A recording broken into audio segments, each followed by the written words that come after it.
Hi, welcome to today's class for the CL9 Unit A Part 4. Today we'll go over the past models of deduction. How do we form the past models of deduction? We use first the subject, then the modal verb, then the auxiliary have, and then the verb in the past participle. Past models of deduction.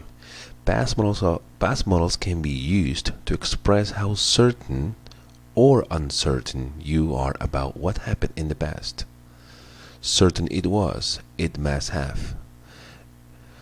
Certain it wasn't, it can have. In the middle we have it may, it could, it might have. And of course every single of these, they go along with the past participle of the verb. Now let's go over. Use must have when you are sure that something happened based on evidence. You are sure, but still you have a little bit of doubt. Okay?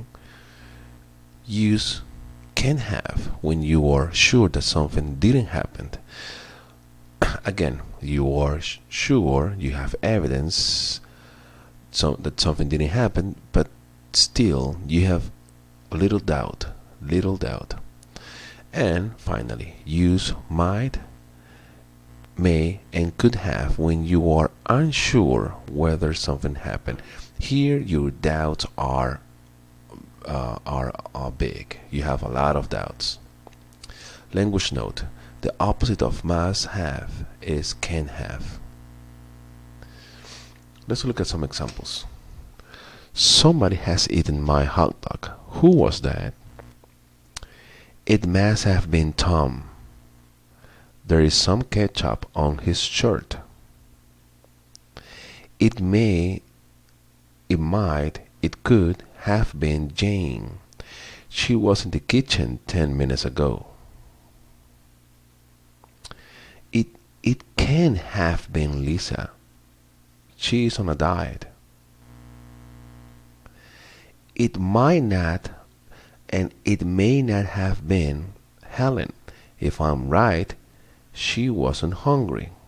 Notice that here we're using it also in the negative. So must have been will be the positive, and the negative of must have is can have. Remember this.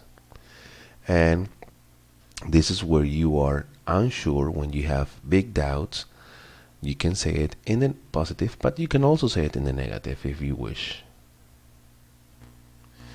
Let's continue. Here we'll watch some examples. Watch the examples and listen closely please. 25-year-old businessman disappears from hotel in Mexico, leaving $100,000 in cash in a suitcase. What do you think happened?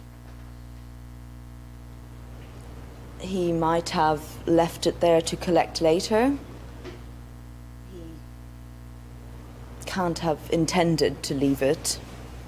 He could have been kidnapped by somebody. Well, the businessman could have kept the money in his suitcase to pay a client, but perhaps he left the hotel in a great rush and forgot to take it with him. He could have left the money there for someone on purpose, or he could have been called away for an emergency and completely forgot about the money. Alright guys, so as you can see, everybody here is speculating. They're making deductions about what happened, why somebody left that amount of money in a suitcase. So that's what everybody's doing right here. They're talking about what could have happened, what must have happened, or what may or might have happened. Let's look to another example. Here we have Stacy. Stacy is a special example of this video because she says could have, might have, and must have. These three are really common to say, very popular, very in the standardized English. Let's listen to her. He could have left the money there for someone on purpose, or he could have been called away for an emergency and completely forgot about the money. One more time. He could have left the money there. Right there she says, he could have. Now this is really common to say in the English world, to use the contraction he could have, she could have, she might have, she must have.